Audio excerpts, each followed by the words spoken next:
Le clocher emblématique de Saint-Tropez, ses plages avec ses pêcheurs. À partir d'une peinture de 1880, toute une scène de la vie tropézienne a été reproduite.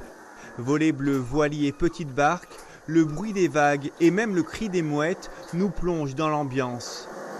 Pour réaliser cette crèche, 40 bénévoles et des centaines d'heures de travail. Les tuiles, donc on fait une plaque comme une tarte à gâteau. Et après, on les découpe les unes après les autres. Et après, on les met sur un socle pour les arrondir. Et on les fait cuire.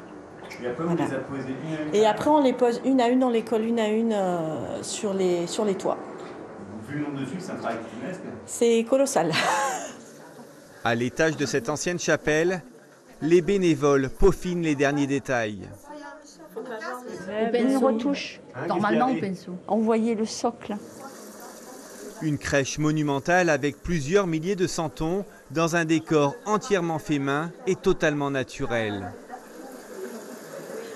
C'est une crèche immersive. Il faut plonger les visiteurs au cœur de la Provence. On va dans la nature, on ramasse du liège, quelques brindilles de messugue, un peu de mousse, de la terre et on fait découvrir ou redécouvrir aux visiteurs cette nature qui est prépondérante dans cette crèche.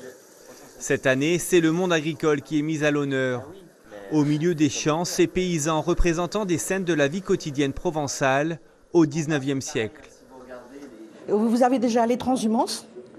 Les transhumances, c'est la Provence, les transhumances de moutons, les transhumances d'ânes, les transhumances de cochons, et tous ces champs de lavande.